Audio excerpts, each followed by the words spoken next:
welcome to Unusual Insight, the podcast where we invite you to join us as we voyage down a different rabbit hole each week. My name's Jesse. I'm Ashleigh. And this week we will be talking about Nazi experiments. Oh, so how did you fare? It was rough. I'm not going to lie. It was hard. It was to the point where I was like, should we even do an episode on this? I don't know. I know I left out a bunch of the really gross stuff that I couldn't. I feel like it's all pretty hard to stomach. And I can stomach true crime and see pictures of terrible things, but when it comes to the Holocaust, I really do have a lot of trouble stomaching that stuff. Yeah. But hey guys, so yeah, we are going to go over experiments today. We're going to go over some ethical issues. If you like the episode, please rate, review, subscribe. It is extremely important to us. But before we get into all that, I think we both wanted to get into a little bit of news, some interesting news. Do you want to go first? Well, yeah, I don't know if anyone else will find this interesting, but I went to Food Lion last night and decided to try some new non-dairy ice creams. Starting it off real light here, since we're getting into some rocky territory here shortly. Was one of the ice creams Rocky Road? No. One was, however, a cashew caramel cluster by So Delicious, which I generally am kind of funny about their products, but it was made with cashew milk, and it tastes a lot like butter pecan, and was actually very good. I have to try it. I don't trust all these non-dairy. I know, but the salted truffle chocolate one by Haagen-Dazs is still my favorite. I also tried a coconut milk cookie dough, which was weird in texture and kind of bland. Oh, see, that one sounds better than the other one. I thought it would be, but it's not. I have also now converted my dad, which I never thought I could ever, to non-dairy ice cream. It was very interesting. He's a big fan. But the actual thing I was going to talk about that's not ice cream is the show You that we started watching. Yeah, that's a really good show. I have not Ashley started watching it without me because she's Netflix cheating on me. But it's creepy. I don't know. It's something. I don't want to spoil it for anyone, so I don't want to say too much. But if you haven't watched it, go watch it. But well, I just think so without spoiling too much, I don't think I'll say anything that you wouldn't see firsthand from watching the trailer, really.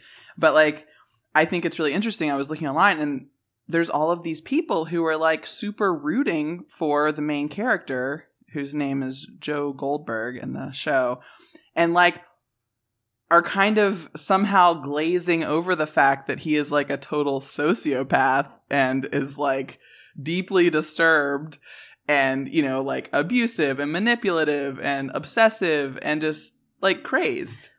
You know what's really crazy about that is that reminds me of the women that fall in love with the psychopaths that are in prison, the Charles Manson, Ted Bundy. Yeah, women were freaking going head over heels for Ted Bundy. No, on Twitter, there's people straight up being I wish someone like Joe Goldberg could be stalking me, and I'm like, dude, what is your problem? I don't know. I mean, I get okay, so. I don't know if you ever watched Gossip Girl, but no. He was his character was Dan Humphrey. The actor's name is Penn Badgley. But anyways, so his character Dan Humphrey in Gossip Girl was super kind of the outcast of the high school and super lovable, but also ended up being kind of creepy in that show and had his own list of problems. But again, somehow I guess he plays the underdog still simultaneously in this show, even though he's clearly the villain and is the one murdering people. So I'm wondering what your insight is if you have seen the show. If you want to let us know, send us an email at unusualinsightpodcast@gmail.com. Women, you deserve better than stalkers. Just throwing that out there. Well, I went a different direction with our news this week. I've got 3 short little news things I want to cover. I'm going to start off with the bad, get into the medium, and end on a high note. So the bad one, in Arizona at a long-term facility, there was a woman who's been in a vegetative state for the past 10 years, just gave birth. You did not hear me wrong. She just gave birth. She's been in a vegetative state for 10 years, just gave birth. The people didn't even know that she was pregnant. until all of a sudden in her vegetative state, she started moaning and groaning and they checked on her and she was literally giving birth to a baby. How did I not see that? It's disgusting. Okay, first of all, it reminds me of Kill Bill, you know, in that scene where like the guys, it's just absolutely disgusting. So now the CEO is resigning, which I personally don't even think the CEO should resign. It's not his fault that somebody in his workplace is a piece of crap. Completely fucked, yeah. But now, so yeah, he's resigning. The cops are now testing everybody that works there and has worked there in the past year. So hopefully we'll figure out, you know, what happens with that. But I mean, supposedly she gave birth to like a healthy baby, and I'm just wondering what happens now. I mean, does she have like family that would? I don't know. That wasn't in the news article. I'm gonna have to read this. Yeah, that's the first one. It's really gross. Really it's messed terrible. up. Second story is the guy who made the CRISPR babies. If you don't know what CRISPR is, it's a gene editing tool. An Asian scientist made the first 2 gene edited babies against all ethical code and whatever you have to. I'm sure you have to put stuff into other scientists being like, hey, I'm going to do this. And there's a huge thing. So he did that. And he actually went missing for like a month after doing that. And I said, someone's gonna get him. Like someone's killing him. Like the Chinese government does not want this to be. So yeah, he went missing and nobody knew where he went. Finally, it's been discovered he is facing the death penalty in China. He's being kept in a state-owned apartment and guarded by armed guards currently.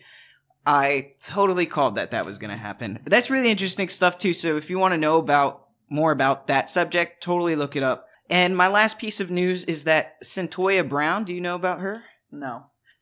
She has been in prison for the past 15 years. She was sex trafficked at an early age of like 16, had a pimp named Cutthroat. Oh, yeah. Yeah, her story just gained a whole bunch of movement because famous people started taking it over. I think Beyonce might have, and like one of the Jenners, and okay. You know, and she actually just received clemency. So she's getting out, and that's super cool. I think she gets out on the 19th. Yeah.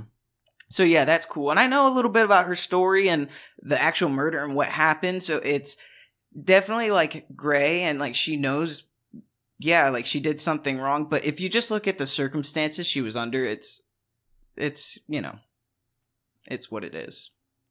I mean, was it more like self-defense or was it more like, well, she was temporary insanity, like because of duress, or I think it's a little bit of everything. I mean, she was with like a 45-year-old man who had bought her for the night. Who knows what happened, but he ended up being murdered, and she took his wallet, and I think she was trying to run from her pimp circumstances and run from her circumstances, but she was, you know, only 15 or 16 at the time, and so she knows that she did wrong and confessed, but also there were a lot of other wrong situations against her, you know, so. Yeah. Yeah, and that's my stories. Very interesting. Well, here we are for the main course. Let me get my notes together. Oh, yeah, I was going to connect this to last week's episode because I figured out that one of the most powerful Nazis in Germany, one of the most directly responsible for the Holocaust, was super obsessed with the occult. Really? Yeah, his name was Heinrich Himmler, and while taking an archaeological expedition where he was supposed to kind of attempt to connect ancient Aryans and the lost city of Atlantis and the Holy Grail, he actually stopped doing all that and started archaeological expeditions on different parts of the occult. So I thought that was really interesting. Interesting. Yeah, so that's a little something. Little tidbit. Okay, here we go. If you're around small children, you might not want to listen to this podcast right now. Just a heads up. Okay, so the Nazi experiments, the people that were targeted were, of course, Jews, Romanis, ethnic Poles, Soviet prisoners of war. I did not know disabled Germans were also targeted, which I think is crazy. They're still German, and you know, if they're Aryan. I actually didn't stumble upon that. Yeah, but if they were disabled, they were also put in camps considered and fair game. killed, So, well, I'm going to start off, though, with the experiments on twins, which if you look any of this up, you'll see Joseph Mengele. Mind you, we're not German, so we're going to mispronounce a lot of things. You will see Joseph Mengele's name come up. He was a doctor who studied heredity, and he was particularly interested in heterochromia iridium, which is when you have eyes that are two different colors. He was interested in dwarves, physical abnormalities, and twins. So, going to kind of be sticking to the twin part of this. He thought by researching twins, he could scientifically find that heredity was stronger than environment, which goes with the whole Nazi thing. They're the best race supreme race. So basically, he was trying to do the whole nature versus nurture. No, it's like the nature of us makes us better. Mm-hmm. I also came across my research, which I thought this was so weird to see, was that I read that he was nice to kids, and I'm like, why are you even putting that in there? You're not nice to kids. You're killing them. Doesn't matter how nice you are to them in the beginning. Yeah. Yeah, I saw that some of the kids would even refer to him as, like, Uncle Mengele. Yeah. And I was like, and he would, like, give them sweets and, like, little gifts and tokens of, like, appreciation. And then, like, there was one account of him, like, immediately, like, with that same group of children he had just interacted with, like, sending them to the crematoria, like, within an hour of that. So, I mean, this guy is unbalanced, to say the least. Like, he is described as being sadistic, just, like, completely anti-Semitic, like, just zero regard for human life, No, he's bad. There's definitely something. I think he's a psychopath. But yeah, he would feed and house the kids better. Mm-hmm. He had a kindergarten and a playground for some of the kids. Mm-hmm. And like you said, yeah, he was introduced as Uncle Mengele, and he would give them sweets and candy. I wonder if he was doing this because he was going to experiment on some of them, and he wanted them in good condition for the experiment. Right. That was my initial thought. So he would amputate limbs from twins. Sometimes it seemed apparently for no reason, while other times he would try to switch the twins' amputated limbs and try to reconnect it. Mind you, there was never any anesthesia or anything like that. He would just go for it. Yeah, and often surgeries would result in infections, most of which were gangrenous. And then, of course, there was some experimentation done with that as well. And oftentimes, like, if one twin would perish because of one of these surgeries, then they would kill the other twin so that they can compare the autopsies of the healthy versus the sickly. Yeah, and child. even if the twin survived this, the one that was still experimented on would still be killed for a post-mortem report, and the one that wasn't experimented on would still be killed for a post-mortem report that they could repair or compare. And so, yeah, he did the limb thing. It was actually for research on Germans that were wounded in battle, though, to see if a German lost his arm, would they be able to put a new arm on the wounded soldier. Joseph Mengele was known to infect one twin with typhus, then transfer the blood to the other twin to see what would happen. And he would do that like vice versa. He would infect one twin, put the healthy blood into the other twin, and back and forth to see what happened. At one point, it was said that he sewed 2 Romani twins back to back. I saw that. And so he sewed them back to back, and you think, oh God, that's terrible. They must have just been killed right after. No, they were sewn back to back for several days until they got gangrene. Yeah. And then I think they died of infection.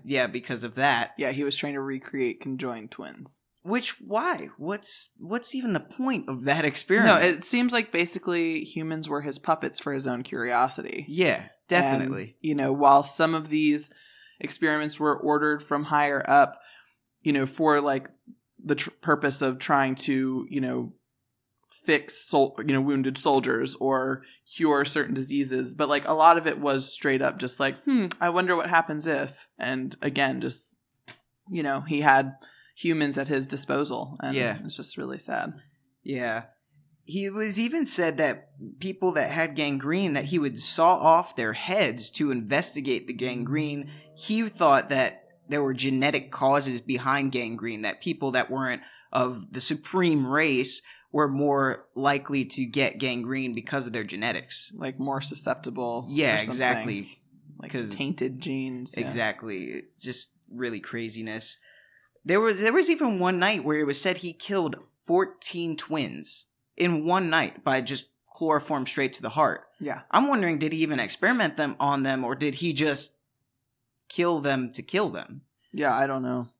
Then when it comes to eyes, he would inject chemicals into the eyes to try to change the color of the eye. He was super into people with different colored eyes. Mm-hmm. And if you did have different colored eyes, if he came across you, he would remove your eyes and send them to his lab for study. Mm-hmm. That's disgusting. Yeah. Well, and I don't know, like, if this is a better or worse situation, but it's not like he would, you would just continue to live, like, as a blind person with no eyes. I mean, he killed these people done, yeah. and took their eyes out and sent them. Which is crazy. My best friend, Serenity, she has 2 different colored eyes. I don't think I ever noticed that. Yeah. Well, she'll be here to visit in a couple weeks. I'll have to check them out. Yeah. So there was a doctor that worked underneath Joseph Mengele, and he was not... He didn't seem about it. I'm going to be honest. I think there were some people that, due to the circumstances, it was self-preservation. They didn't help, but they also didn't want to hurt people. Mm-hmm. They ended up hurting people, and it's all wrong. But there was a doctor's name was Dr. Miklos Nizely. I think that was pretty close. He worked under Mengele. He wrote a book called Auschwitz, A Doctor's Eyewitness Account, and it's about being present for a lot of the experiments. Mm-hmm. I really want to read it. I really want to read it, but at the same time, I really don't want to read it. Mm-hmm. Just kind of like how the research was for this episode. Yeah. And yeah, that's what I got on twins. Yeah, that was pretty much everything that I found on twins as well. I thought it was interesting that Joseph was considered the angel of death. Yeah, that was a nickname he was given. And, basically his mission in life was to create a master race for the Third Reich by artificially increasing the Aryan birth rate. And so, I guess like the eyes, the twins, all of this, while there might have been some, kind of like other peripheral goals, that was the overall, end game for him. I was sad to find out that he had fled and escaped to South America. I know. And was never actually prosecuted for any of these, atrocious Yeah, and he lived out his things. whole life there. Yeah, and no, he died there in 1979 from at the a heart age attack, of 67. Right? I didn't see what he had died from. But apparently he went on to create a town in Brazil that was mostly twins. In fact, 1 in 5 pregnancies there results in twins, of which most are blonde-haired and blue-eyed. So apparently his studies actually did lead him to being able to kind of achieve his goal in some weird way. That is crazy. I did not come across that. Yeah. That is nuts. And it's crazy to me that he went to South America to live out his life there when, he's all about the Aryan race. And I'm like, you're surrounded by people that are not of the Aryan race. Right. And you're living and coinciding with them just fine, Yeah. I don't know. Well, I mean, you look at a lot of the doctors and, officers and people that were associated with World War II. And, most of them are brown-haired, brown-eyed. I mean, they're not. Hitler had black hair and brown eyes. Exactly. So, all right. What's your next experiment? What you got? All right. So, I'm going to talk about Sigmund Roscher. He was hired by Heinrich Himmler. He had, been a doctor working on plant extracts and their effects on cancer up until he, became an officer. He was originally hired to study altitude effects. And basically that was because they had all of these, Germans that were having to eject from really high heights, and they were wanting to figure out if there were ways that they could reverse those effects or, come up with some kind of resolution. So this was actually in 1942. when he started conducting these experiments in Dachau. And he was placing inmates into low-pressure chambers that simulated altitudes of as high as 68,000 feet, which is, like, stupid high. Yeah. He would monitor their physiological response as the victim, was succumbing to the effects of this, and, ultimately most of them died. I think the worst part, as if it could get worse, is that he would dissect the victims' brains while they were still alive to show how the high altitude sickness resulted from the formation of tiny air bubbles in the blood vessels of certain parts of the brain. Would you even be able to tell that from a live brain? Well, that's I'm like, if you're I mean, they keep people awake typically when they're operating on brains because they need to be able to see the response. But I'm sure there was like no anesthetic. So I'm like, what are you even actually able to gauge when when someone's under so much stress and are being completely tortured against their will? You know what I mean? Like, I just can't imagine that that's like an accurate representation of what someone would be going through at 68,000 feet. You know what I mean? Yeah, and I'm sure there's a stress response at someone that's injecting, obviously that too. But I'm very sure it's still a different stress response, and you have these people that have already been going through stress for the past however long. Right. So I just don't think it would be accurate anyway. Yeah. But again, just another psycho. Yeah. So of the 200 people that were used as subjects for this particular experiment, 80 died outright, and the remaining 120 were executed. It is said that Himmler, his boss, had suggested that any subjects that survived be spared a death sentence and given life imprisonment instead, but Roscher disagreed and argued that they were only Poles and Russians and were of no value. Wow. So I did not know that. Yeah. And that's the same thing for the experiment that I think you're going to talk about next. Yeah. But I will say in the high altitude experiment, there was a patient that was specifically talked about in some of my research, and it was like the words of Roscher, his writing, explaining how the patient was only breathing 3 breaths per minute at a point and began foaming at the mouth until death. Wow. 3 breaths per minute. I just feel like at that point, I didn't even know the human body could get to that point, I guess. Yeah. Yeah, I didn't either.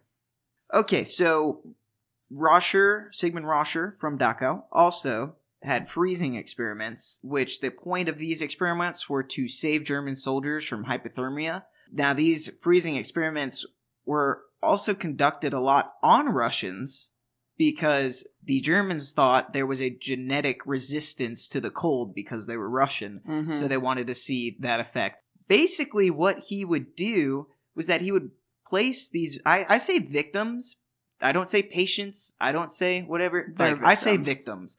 He would place these victims in vats of ice, either in a suit, something like an aviator suit. Yeah, like a military suit of some sort. Or he would just place them in naked, which they would stay in that vat for up to 3 hours at times.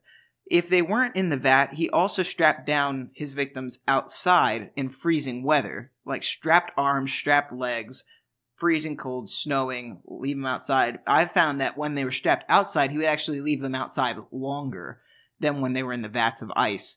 And he was measuring the changes in the heart rate, the muscle reflex, body temperature, of course, and more things like that. And basically, once the body he found that once the body temperature got down to 79.7, that was as low as it could go before the patient died. If it went any lower, the patients died. So at 79.7 degrees, which I think is crazy that the body can get to that point in and of itself, that's when he would start the rewarming process, which he had a couple of different ways to do. He did hot sleeping bags. He did scalding baths. He would throw the victim in a scalding bath, which I can't even imagine, because when I come in from being outside in the cold, if I'm washing my hands with hot water or taking a bath, like it feels like it's stinging hot. So I just can't imagine being thrown into basically a boiling pot of water. even if I wasn't cold. Yeah. But I think one of the weirdest ones, and I don't know, yeah, just the weirdest ones, is that he would have naked women come in and huddle up to this basically frozen corpse. Could you imagine being one of those women? Yeah. Well, and like, just to put this into perspective, so our average body temperature is 98.6 degrees. This is down to 79.7 degrees, but hypothermia starts to set in at 95 degrees. So, like, that's only 3.5 degrees lower than we typically run. So, I mean, imagine another 15-degree drop from that. Like, these people are writhing in pain, foaming at the mouth, completely, like, losing consciousness, screaming. And it was actually, Roscher had the patients moved to Auschwitz because they were too loud and disruptive during these experiments in Dachau, where things were not as isolated and there wasn't as much space. He didn't want to have to hear these people. Yeah. Or he didn't want them to disturb, other goings on around the concentration camp. And what I think is also crazy is that this is not something that people would go through one time. Okay, we got their body temperature down and back up. We're going to let them go or we're going to kill them. No, he would do this over and over and over again, multiple times to the same person. So it wasn't just as easy as, none of it was easy. Right. But it wasn't just, it's not like you we survived did it once. and you're done now. Mm-hmm. So that's what I had on freezing. Is there anything else I missed on that? No, that's what I had as well. Just that it was between 80 and 100 victims that are known to have died from that experiment. All right, what do you got next? Well, fun fact about Sigmund Roscher is that all of his children were kidnapped. And his wife was arrested for kidnapping while pretending to be pregnant with their fourth child. So wait, his wife kidnapped all their children? He and his wife worked together to kidnap all of their children. Why would they kidnap their own children? They kidnapped other children to pretend that they were their own. Oh. So all of the children that they supposedly had were children that they had themselves had kidnapped from other people. Holy shit. Yeah. And so how many children did they have? 4. When Himmler found this out, he felt very angry and betrayed by Roscher. And ultimately, Roscher was executed by firing squad at Dachau, which I just kind of found to be like... Can we talk about how it's funny that Himmler's like, oh, how dare you kidnap these children while I go kill a whole bunch of people? Yeah. So I just thought that was interesting. So yeah, he also was never actually prosecuted for his acts, but was killed because of kidnapping children. So that's just crazy to me. Isn't that crazy? I just can't even wrap my mind around it. Like, you didn't kidnap thousands of children and brought them to Auschwitz. You know what I mean? Like, I don't know. Yeah, I mean, it's the whole thing is completely just over the top, egregious. Like, I don't think there are appropriate words to truly describe the horrific nature of what transpired there. But here we are talking about it, trying to do it. So, I have tuberculosis. Do you want to talk about tuberculosis? I don't personally have tuberculosis. It sounded like you were like, I need to go to the hospital. I have tuberculosis. Yes, let's talk about tuberculosis. So Dr. Kurt Heismeyer wanted to find out if anyone had natural immunities to tuberculosis and wanted to also attempt to develop a vaccine against the disease. So he would inject live tubercle bacilli into the lungs of inmates at Neuengamme concentration camp. About 200 adult subjects died, and Heismeyer ordered that 20 children from Auschwitz be hung in order to hide evidence of the experiments. Oh, like 20 children that they injected tuberculosis in. Well, okay, so when I read that and then I tried to investigate further, I wasn't sure if it was a distraction because there were Allied forces coming in. And so I don't know if that was like a, hey, look over here at this awful thing that's happening, so you're not paying attention to this. But based on the context, it seemed like these were children that had been infected also. Yeah, I just don't think that they would have to make a distraction. They've been killing children this whole time, you know? Right. I think they were specifically like, let's get rid of this evidence of us doing this. Well, it didn't mention that it was happening at multiple camps, and so I wasn't sure since they said that these children were in Auschwitz. But yeah. Nothing really ever seemed to have come of those experiments other than that people got sick. And you don't say. Yeah. You inject someone with a disease and they get it. Wow. Mm-hmm. Yeah. Well, they weren't the supreme race, so apparently that they just, their immune systems weren't strong enough. Well, my next thing that I have down here is I just have a little bit on this one, were bone, muscle, and nerve experiments that were done at Ravensbrück. And of course, this was done to aid the military and people in the military that had wounds. And that seems to be kind of the gist of what all these were about. How they justified it. Yeah. But basically, they would remove sections of any of these things without anesthesia. They would amputate whole bones and try to transplant them onto other people, similar to what we found that Joseph Mengele was doing.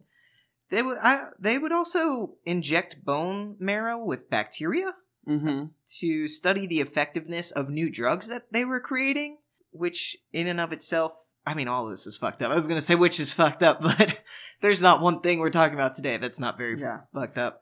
And yeah, so it's basically that. They did to a lot of people. It seems like all the camps were doing it, but mostly Ravensbrück, that was kind of what their objective was.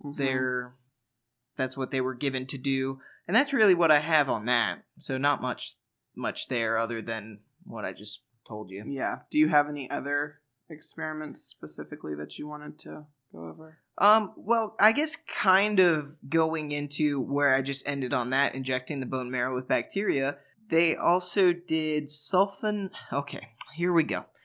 Sulfanilamide medicine experiments.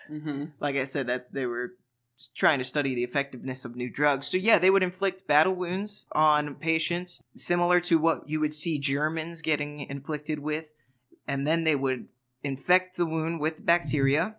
They would also aggravate the infection, which, did you see this at all? Did you come across this in your research? I read about it. I didn't see pictures. They would aggravate the infections by rubbing ground glass, wood shavings, and dirt into the wounds. Yeah. So there was a woman, she was a survivor, her name was Jadwiga Kaminska. She described that she had 2 leg operations done. And after she had the leg operations, which, we say operations, like they were cutting into her leg and injecting it with shit. She had a fever for months afterwards. She said that her leg was pussing and oozing for like almost a year. And there's a picture of her though, and she looks like a badass bitch. Yeah, she's like standing there with her leg out. It's got like this huge scar, but she's like got this defiant, like, she almost fucking looks like look. An ancient statue or something. You know what I mean? Like she's just like cut of marble. Like I don't know. I just saw that picture and I was like, I don't know. And the last thing that I have, which I think you said you wrote about, was the sterilization and fertility experiments and stuff. I kind of have a lot on that. There was a law that was passed on July 14th. 1933, which was the Law of Genetically Defective Progeny, which legalized the involuntary sterilization of people with what was believed to be hereditary diseases. Now, when I say hereditary diseases, there was a lot of stuff that they would sterilize you for that was not hereditary. Or, I mean, like one of the things was weak-mindedness, alcohol abuse, which, that there might be hereditary links there, but you can be alcohol abusive and not have a hereditary link. Yeah, well, I don't think it's like a racial link. Yeah. You know what I mean? It's more like, it can run in families, but...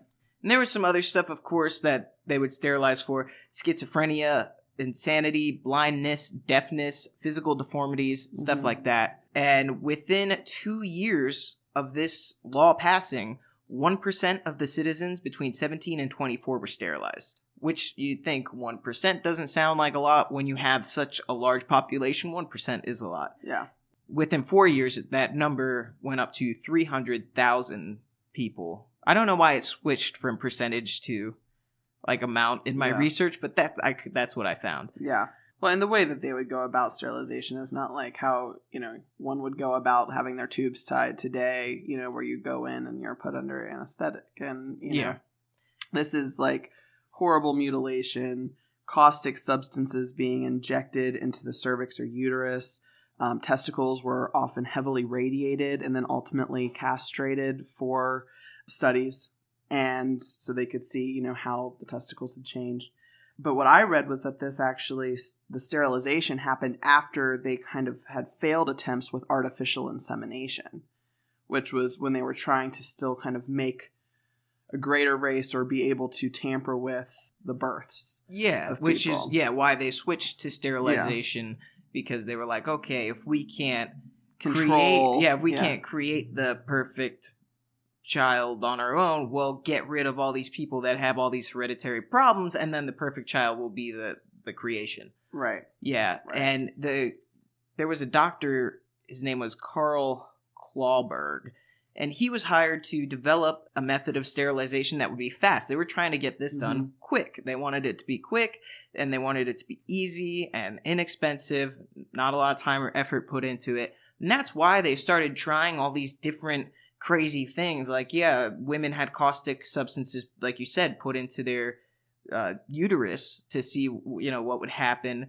There's actually a woman who went through a lot of this stuff. She had caustic substances put into her. She was injected with stuff that contained iodine and silver nitrate as forms of sterilization. And what happened was that it caused her intense vaginal bleeding, severe abdominal pain, and in other people caused cervical cancer. And the woman I'm talking about in specific, she had severe pain for like a year and a half, and it caused her to faint all the time. And after all this happened, and after the Nazi regime fell, she went to a doctor that said her uterus had become comparable to a 4-year-old's uterus.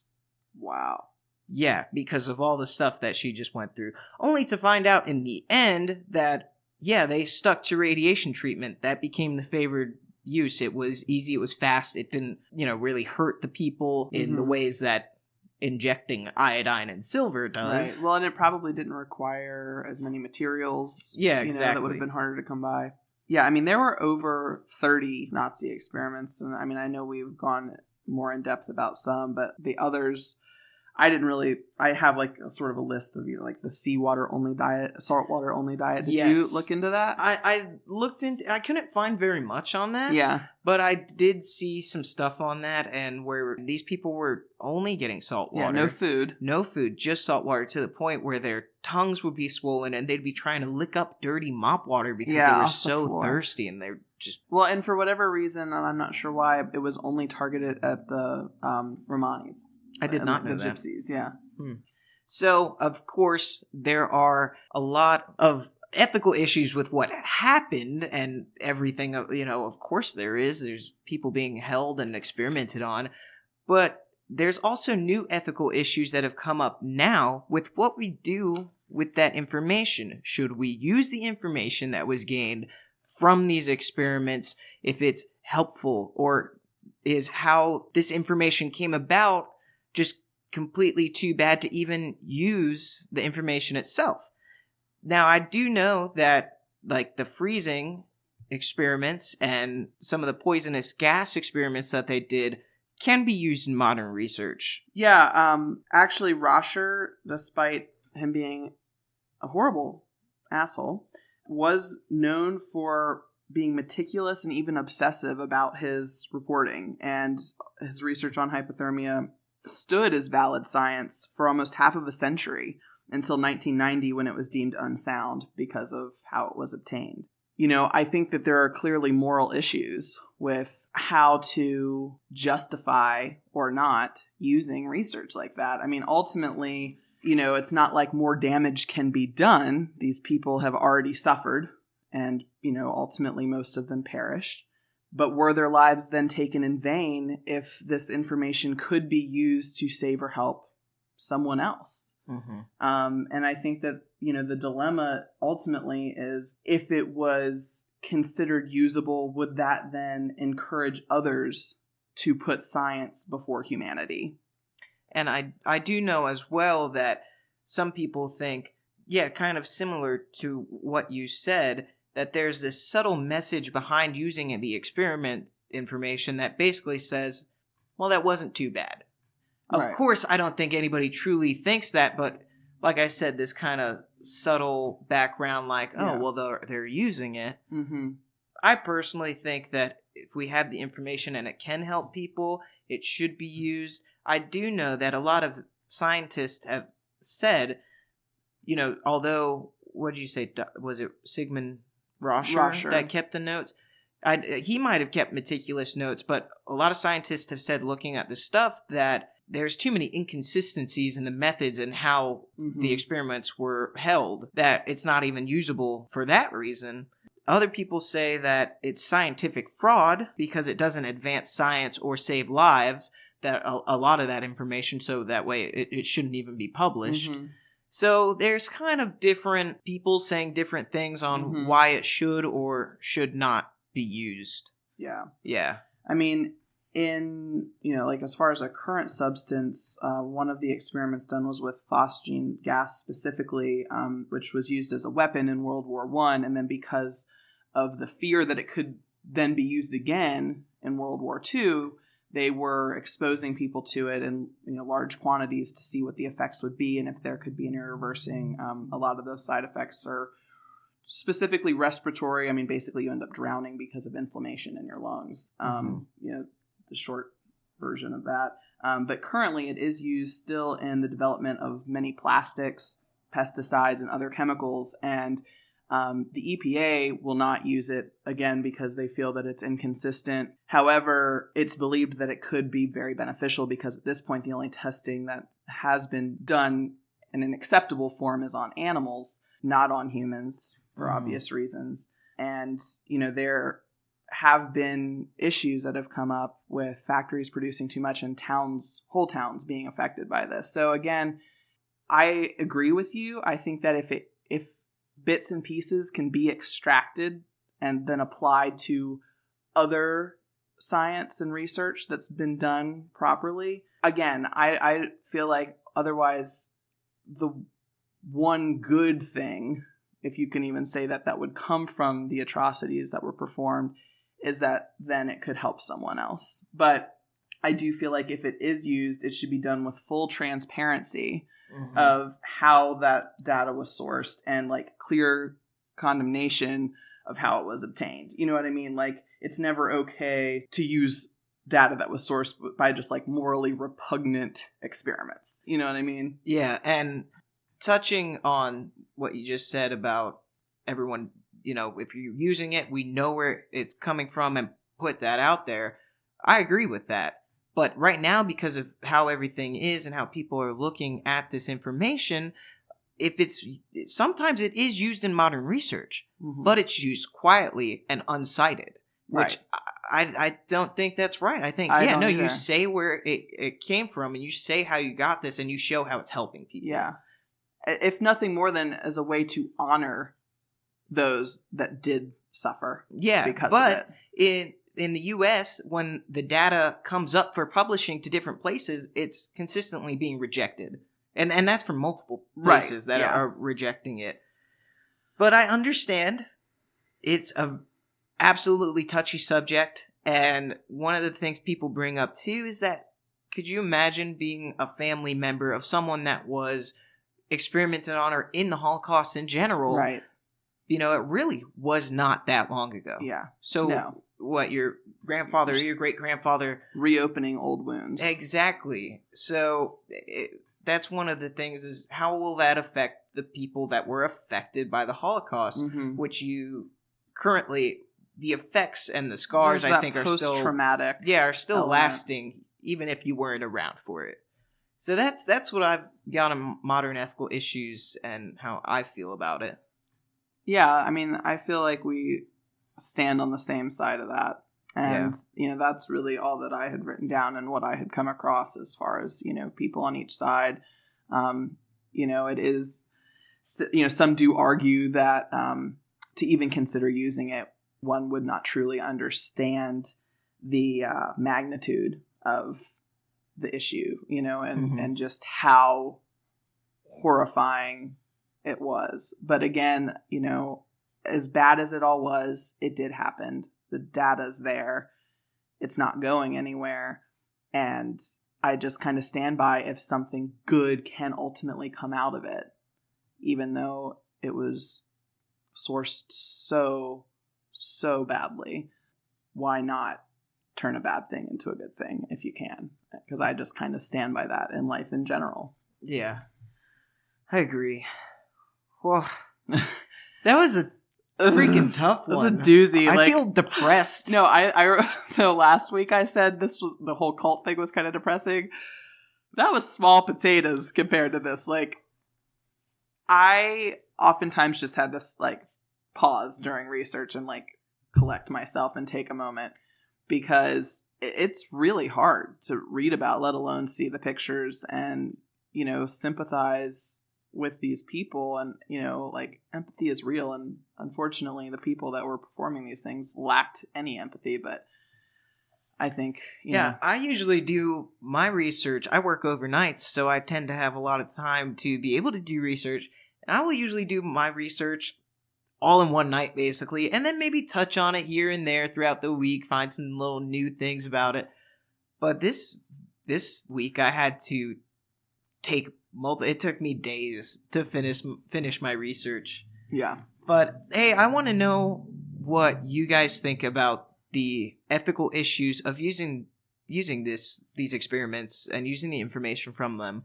So send us an email at unusualinsightpodcast@gmail.com. And we will totally read your email on the podcast if you want us to. So, yeah, let us know in the email if you feel comfortable with us using that on the podcast. Of course, we will not say any names. Just throwing that out there. Not going to put anybody's business out there. Totally anonymous unless you don't want it to be. I understand why at the end of My Favorite Murder they do something called a fucking hooray or something like that, because they talk about murder the whole episode, and then at the end they're all depressed, and then they say something happy that's happened. I'm like, man, we're gonna have to start doing something lighten the mood a little bit. Yeah, because I can feel it. It is tense in this room, heavy. Well, next episode is gonna be on haunted movie sets. Yes, I am excited for that one. Fucking hooray. That's our fucking hooray. It's going to be definitely lighter than this episode or even the first episode. Yeah. If you haven't listened to our first episode, that was our trial episode. We were working it out, figuring things out. So go back and listen to it. Other than that, I hope you enjoyed. Follow us on Facebook. Follow us on Instagram. Again, rate, review, and subscribe wherever you are listening to your podcast. And I think we're good. Did I miss anything on that? Nope, I think we're good. Excited to talk to you next week. All right, guys. Just remember, it is a strange world out there. Don't be boring. All right. Bye, everyone.